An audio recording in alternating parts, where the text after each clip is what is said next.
Those at the top don't want you to be financially secure. The wealth of the richest people relies on the money of those at the bottom.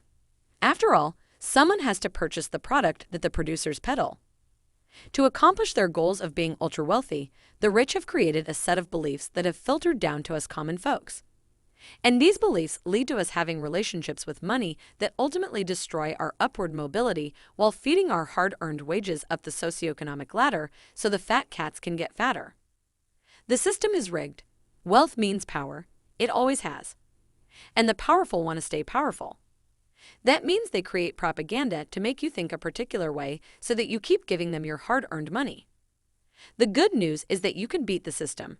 You can overcome the odds. You just need to work to identify the lies and operate around them. So here's the deal: stop listening to rich people. They don't have your best interests at heart, only their own. Learn to do your research and figure out how to beat the system. Here are some of the lies you've been led to believe that you should immediately stop listening to.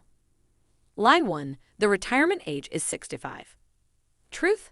The concept of retirement was created by wealthy lawmakers to extend the longevity of the workforce and squeeze as much economic production out of an individual as possible.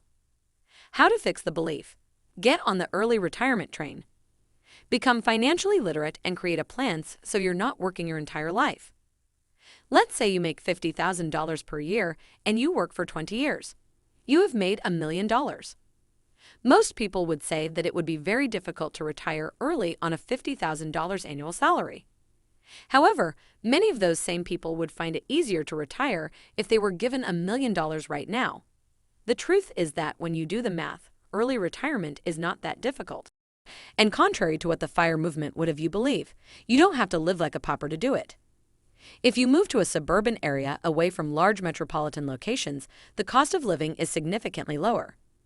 Importantly, it's quite easy to find jobs, and real estate prices are lower as well. You can get into owning a home much more quickly and stop burning money paying rent. It's easier to save, and it's easier to form close relationships with financial professionals who can make good recommendations to help grow your savings and invest wisely. Dispense with the notion that you need to retire rich. A modest lower middle class retirement is nothing to be ashamed of. And it means you have more of your life to enjoy things you like to do.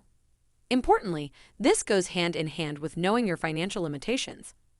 You won't be able to do everything that money can buy, but you certainly won't have to work for all the things that you can do. Lie 2. It's rude to talk about money or income. Truth? Lack of income transparency creates mistrust and secrecy among people. How to fix the belief? Be honest and accepting about people's financial limitations and discuss your financial situation with people around you. The belief that it's impolite to talk about money is largely inherited from the older England when classes were divided between the land-owning and non-land owning. As it was obvious who possessed land and who did not, there was never a need to discuss it.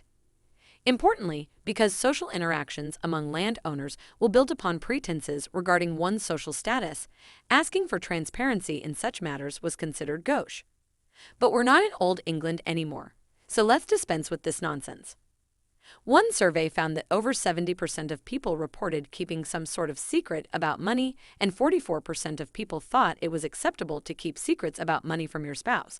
It's no secret that money problems are one of the biggest issues in relationships, and lack of transparency is one of the biggest contributing factors. On a more societal level, companies use taboos against discussing income to pay people less. We have this misguided notion that people will see us differently if we make more or less than they do. The truth is that results from these revelations is directed not at other employees, but at the employer.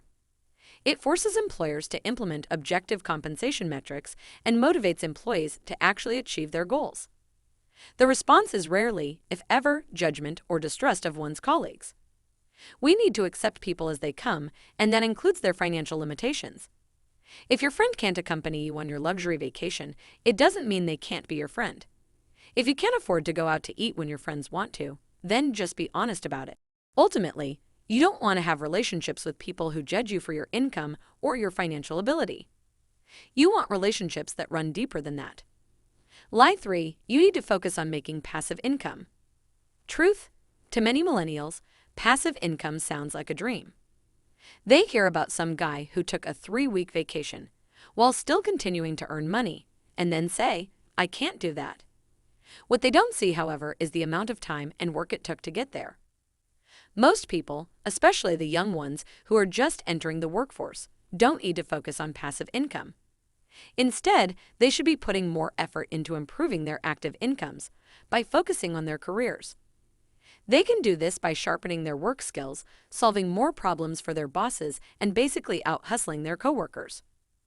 A lot of people hate hearing this because it means that instead of fantasizing about earning a passive income of $500 a day, they actually have to do some real work at their jobs. I've also seen people who are hard workers but are too afraid to ask for a salary increase because their company doesn't have the funds or because economy is bad. Why? Because it's easier if we accept a force that we believe is out of our control, like a bad economy, in dictating whether or not we get a raise. We feel less pressure to put in the effort. How to fix the belief? Put in the hours and get better at your job so you can earn more money. If getting a raise isn't an option, find another job and negotiate a higher salary.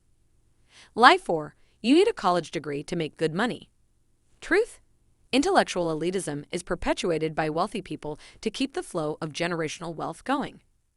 The education system is designed to benefit people who need employees to run their empires.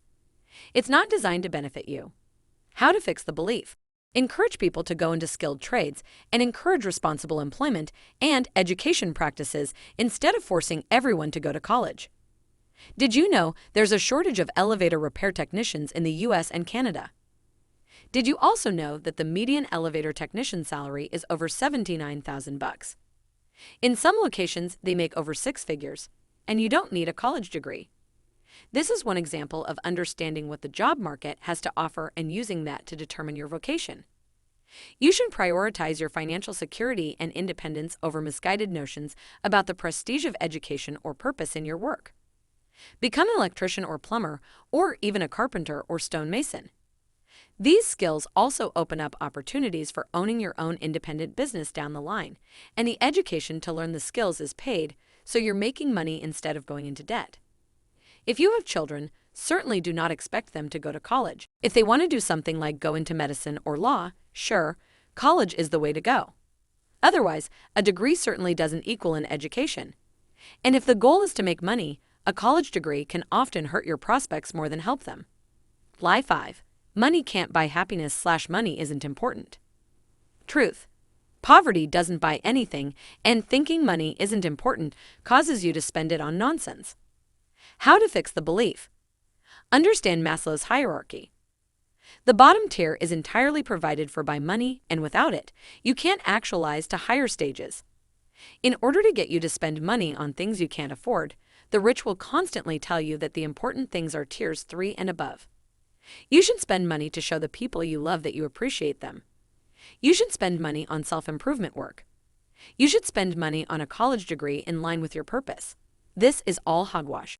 You do not actually need to spend money on any of the love and belonging, esteem, or actualization needs. Those come from relationships and one's internal self. The reality is that you can't have any of those things without spending the money to secure levels 1 and 2. Think about it. If you're worried about where your next meal is going to come from, how are you going to have freedom? Aren't your parents the first people who you'd ask for money? And what if they can't provide it for you? Is it always going to be a barrier in your relationship with them? Ultimately, money does matter. Paradoxically, it matters because you need money so that money doesn't need to matter. It's true that money won't buy you happiness. But it's also true that you can't be happy without money, assuming you live in our Western society and aren't a monk, of course.